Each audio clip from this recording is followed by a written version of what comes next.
How has the crypto industry evolved over the past 5 to 7 years?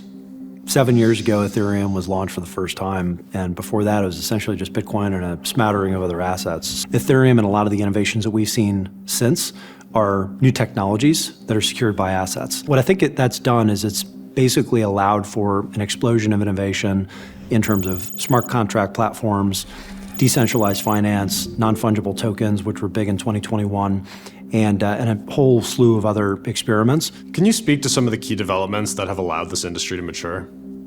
I think we've seen a series of innovations that are not going to be uninvented over the course of the last couple of years, whether it's in decentralized finance, whether it's in the scalability of some of these baseline blockchains, something like NFTs, which look like a toy, but I think have tremendous real-world opportunities in the years ahead.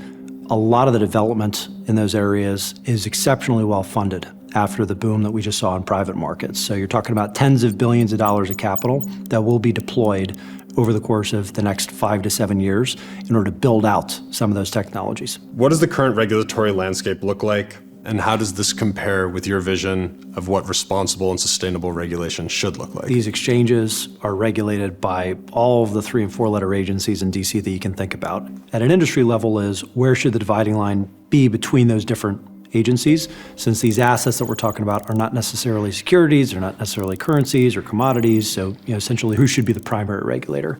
The thing that I think we really need to solve for on the regulatory side and the policy side is making sure that the centralized services, the custodians, the exchanges, the big institutional investment vehicles are cleanly regulated first and foremost. And we have to do that in a way that doesn't essentially latch on all of these decentralized protocols accidentally into and under this regulatory regime as part of that process. And that's a risk right now that I think we're trying to get right. How do we make sure that there's a sandbox and an environment where these emerging protocols can exist, can continue to be experimented with without pushing innovators overseas and also protecting individuals that are using these centralized services?